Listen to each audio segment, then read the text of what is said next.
talked about. But I think what New England's done is they found an identity, and it's Damian Harris, a very talented running back from Alabama. It gives them a pathway to win games consistently, and this thing is far from over. And we also have to remember, guys, this year, 17 makes the playoffs, and every AFC coach, whether or not they'll admit it or not, what they're going to say inside their building is the one team and coach they don't want to see in a one-game series is Bill Belichick and the New England Patriots. Mike, what do you feel about Lamar right now? Should we be concerned about not only his play on the field but his thought process? Because after post games, he's kind of been saying some stuff, whether it's they're calling out the defense. They're calling out our offensive plays, or, the rain affected the way we played yesterday. What are we thinking now with him? Yeah, I think he's just a young man that's still growing up. He's the league MVP. All eyes were going to be on him. We knew that. This was going to be an important year in his career, and he's a great kid. Football is really important to him. I think he's going to continue to get better and better, and I think like what we saw last night, he's going to see a lot more zone coverage, and the reason for that is the opposing team's defensive coordinator wants 11 sets of eyes on Lamar Jackson, because if you play man-to-man and you're on defense and you turn your back to him, he could be gone. And I think that's going to be a big growing pain. I think we're seeing some frustration, but Baltimore's in there. They got a great defense. This is a team that's really hard to defend offensively, and he's young and he'll continue to get better, but I would not count them out by any stretch. Yeah, Mike, every now and then you might want to hold on to your wide receivers, Got him on the way in, getting him on the way out. Mike, you got to come in here hot, man. He's coming in hot today on this Monday to start off the week, man. Every now and then those receivers are worth that money.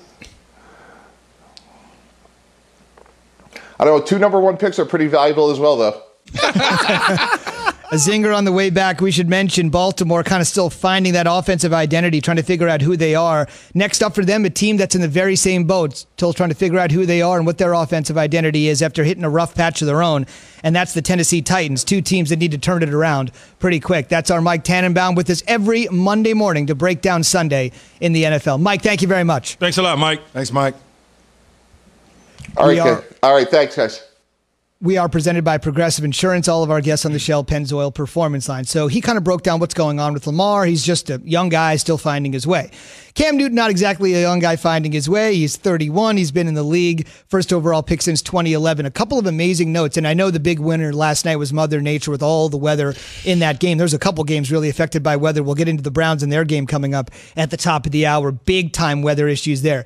Big time stat here for Newton. I think I'd like to get your thought on this as a wide receiver. Last night, Cam Newton threw a touchdown pass. Ready for this? Yay! For the first time since week 3. That was his first touchdown pass since week number 3. I understand he's been out. There's been some issues. But for his time out there, it had been 19 quarters. 19 quarters since he had thrown a touchdown pass. Again, his stats weren't great, but after the game, he was, again, sort of relieved, just like the way he was on Monday Night Football. Same sort of attitude on Sunday Night Football. Whew, got this one, and we're moving on. Well, that is, you look at the statistical side of things, and people judge based on statistics. And I always say this, see it with your damn eyes, man, and not with the numbers in your computer. Understand what type of player he is. Don't get caught up in the numbers. And I think when you look at Cam, he has them in a position where they're going to be right in it in the division, because Miami's right there. They got to play them again. Buffalo's right there. They have to play them again. And those 2 teams got to play each other. So New England's not going away. And he continues to just get better as a football player all the way around. Not this passer that everybody wants him to be. That's not who he is. He's a football player and a dominant football player when he's healthy. But everybody, it's just, and me and Jay was talking about it, it's just this notion in people's minds that they want you to be something other than what you are. Like they want him to be Tom Brady or they want him to be Joe Montana. That's not who he is. He's a guy who wins with his legs and here and there makes a few throws and wins with his arm. That's it. He's not Aaron Rodgers. He's not Drew Brees.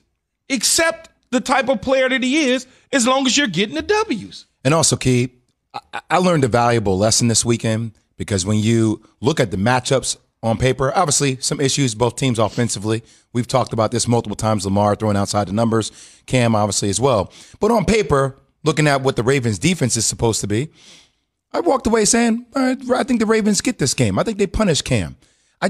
I'm not going to count out Bill Belichick ever again, damn it. Like, I am overlooking. I know you keep trying to tell me, and I want to find a way to go against the grain. Listening to the people that hate Belichick. But it's crazy just watching them run the ball, even with the stacked box.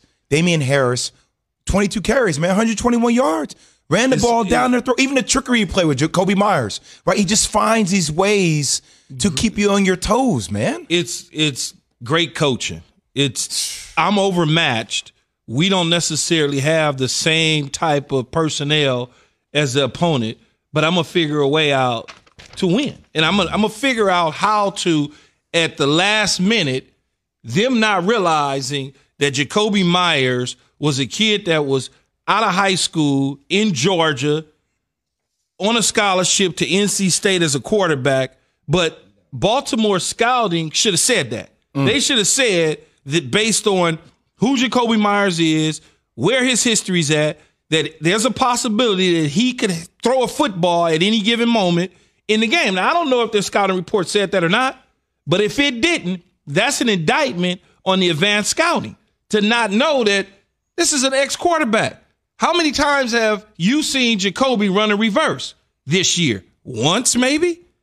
That's setting it up for games down the line, and they pulled it right out on Baltimore. I was like, oh, as soon as he did it, because I could obviously see it early, watching, I could see the flow. I'm like, oh, he's getting ready to pull up and throw that. Mm-hmm. And he stood in there, and it was a strike because the back out of the backfield wasn't clearly wide open, but he was open enough where he gave him a chance, and he ran underneath it, threw it perfect. Touchdown, the rest was history. No different than teams used to be scouting Julian Edelman as a guy that was a college quarterback, and obviously you got to know that. Right. Doesn't come up often, but it's possible because he had that background in the MAC. Keyshawn, J. Will Zubin, presented by Progressive Insurance. At Progressive, they're making